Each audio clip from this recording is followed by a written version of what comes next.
Welcome back everyone. I hope कि आप सब अच्छे होंगे और आप लोगों को मैं कुछ चीज़ें समझाती हूँ वो समझ में आ रही होंगी और आप थोड़ा बहुत सही इम्प्रूव कर रहे होंगे। कल की बात करते हैं, 4 अप्रैल की। कल जब मैंने वीडियो बनाया था तो उसमें मैंने चार्ट इंक्लूड नहीं किया था। आज चार्ट को देख लेते हैं। ये मार्केट गैप डाउन हुआ और गैप डाउन होने के बाद ये इसने कैंडल बनाई और यहाँ पर ना एक लेवल था 23,000 का लेवल।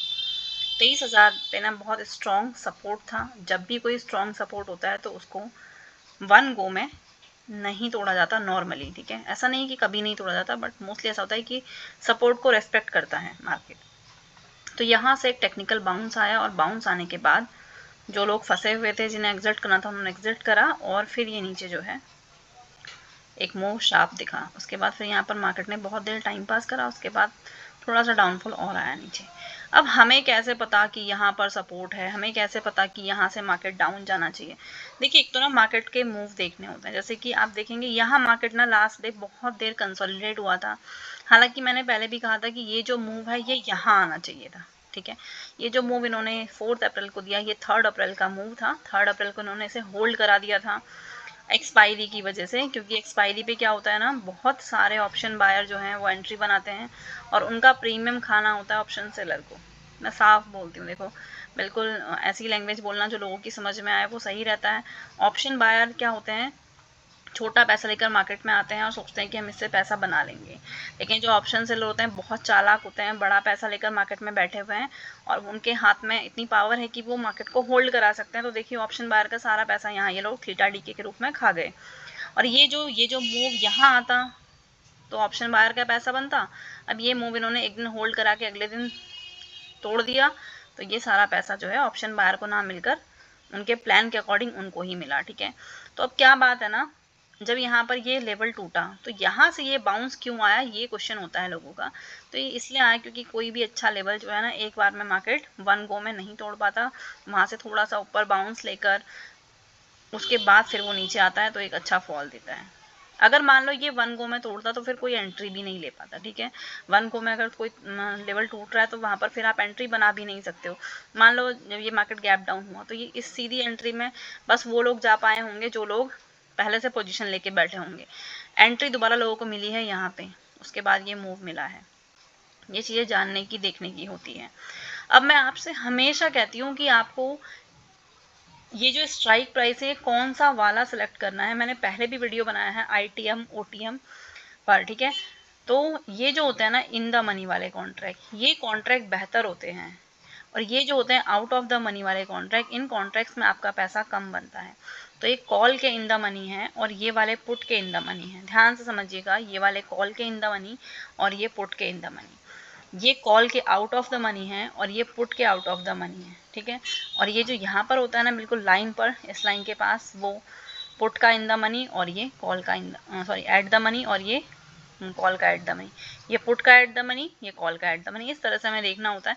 एट द मनी पे आपका पैसा ठीक रेट से बन जाता है, यानी कि 100 पॉइंट निफ्टी चलेगा तो 50 पॉइंट आपको प्रीमियम भी चलेगा, ठीक है, अगर आप एट द मनी पे हो। लेकिन अगर 100 पॉइंट निफ्टी चलता है तो ये जो अंदर वाले होते हैं ना इन द मनी वाले, इनका चलने का रेट ज़्यादा अच्छा होता है। ये 60 भी चल सकते हैं। अगर प्रीमियम, अगर मार्केट ज़्यादा फास्ट गया तो 70 भी चल सकता है, यानी कि 100 पे 60 पॉइंट मिल सकते हैं, 100 पे 70 पॉइंट मिल सकते हैं। इस तरह की चीज़ें यहाँ अंदर होती है।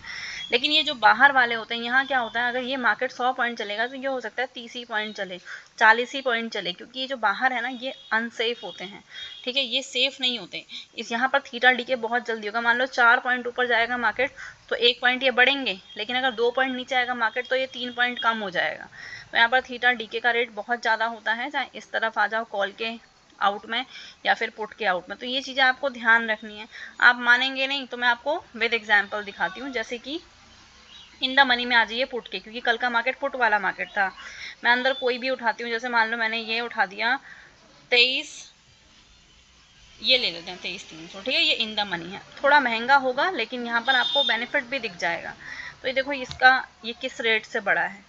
ये जब सुबह स्टार्टिंग में 222 का था, इसने यहाँ लगाया 460, ठीक है। 222 से 460 तक गया, कितना बड़ा वो अभी कैलकुलेशन करके मत देखिए। यहाँ मैंने ऑप्शन चेन खोल रखी है, उससे देख लीजिए। तो ये जो 23,300 वाला प्रीमियम है ना, ये कितने रुपए से बढ़ा है यहाँ से देखिए, ये बढ़ा है 234 रुपए से, ठीक है, 234 रुपए से बढ़ गया है। इससे ऊपर वाला यानी कि इससे थोड़ा और बाहर आ जाइए, 214 रुपये बढ़े, फिर 192, फिर 168, फिर 145, फिर 126, फिर 106, फिर 87। देखो अब आउट में क्या हुआ, सिर्फ 72 पॉइंट बढ़े हैं। मार्केट कितना ऊपर गया, लेकिन स्ट्राइक प्राइस पे जो आपका क्या सिर्फ 72 रुपये मिल रहे हैं। इससे आगे चले जाइए, सिर्फ 58 रुपये मिले, फिर 46 रुपये मिले। तो जितना आप आउट ऑफ द मनी में रहेंगे ना, उतना आपका पैसा तो लगेगा, लेकिन उस पर रिटर्न कम आता है। यानी कि जो आउट वाले कॉन्ट्रैक्ट होते हैं, यहाँ पर मार्केट बहुत ज़्यादा बढ़ जाए तब जाके कुछ पॉइंट बढ़ते हैं। यानी कि हो सकता है 100 पॉइंट मार्केट बढ़ेगा तो यहाँ पर 20 या 30 पॉइंट मिलेंगे। अंदर क्या होता है कि 100 पॉइंट अगर मार्केट बढ़ा है, अगर आप डीप इन द मनी है तो हो सकता है 60 पॉइंट मिल जाए, 70 पॉइंट मिल जाए, और फास्ट मार्केट गया तो 80 पॉइंट मिल जाए, ऐसा भी पॉसिबिलिटी होती है। तो ये चीज़ें आपको ध्यान रखनी है। अब ये देखिए, मैंने आपको बता दिया बहुत अच्छे से कि आपको कौन सा स्ट्राइक प्राइस लेना है। तो कम से कम आप कोशिश करिए जब भी आप स्ट्राइक प्राइस सेलेक्ट करते हैं तो कम से कम एटीएम पे ज़रूर रहिए। यानी कि या तो अगर कॉल के लिए ख़रीद रहे हैं तो ये वाला, और पुट के लिए ये वाला। अगर आपके पास एटीएम पे रहने के अलावा एक्स्ट्रा कैपिटल है तो पूरी कोशिश करिए कि इन द मनी में रहिए। 2 in the money, 3 in the money छोड़कर अगर आप लेंगे ना, यानी कि ये वाला स्ट्राइक प्राइस ये या ये कोई भी लेंगे, तो यहाँ पर आपका कैपिटल के बढ़ने का रेट अच्छा होगा और थीटा डी के थोड़ा स्लो होगा। वहीं पर जब आप बाहर की तरफ चले जाते हैं आउट ऑफ द मनी में, मान लो आप ये ले लेते हैं, ये ले लेते हैं, तो यहाँ पर क्या होगा, आपका जब मार्केट 100 पॉइंट बढ़ेगा तो मुश्किल से ये 40 पॉइंट बढ़ेगा, मार्केट 200 पॉइंट बढ़ेगा तो मुश्किल से ये 60 पॉइंट बढ़ेगा। तो यहाँ पर ना थीटा डी के तेज़ी से होता है और ये बढ़ता बहुत धीरे से है। सेम कहानी कॉल वाले के साथ भी है। तो आपको बड़े एहतियात से अपना स्ट्राइक प्राइस सेलेक्ट करना है, सो दैट कि आपका थीटा डी के कम हो, आपके प्राइस में इंक्रीमेंट ज़्यादा हो, तभी आप प्रॉफिट बना के ले जा पाएंगे। लोग क्या करते हैं, सस्ते के चक्कर में बाहर वाले खरीद लेते हैं, और वो कहावत है ना, महंगा रोए एक बार और सस्ता रोए बार बार। वही चीज़ यहाँ पर भी है, आप सस्ते के चक्कर में खरीद लेते हैं और वो बहुत जल्दी डीके हो जाता है और सारा पैसा ऑप्शन सेलर की जेब में चला जाता है। आई होप कि आप चीज़ों को समझ पाए हैं।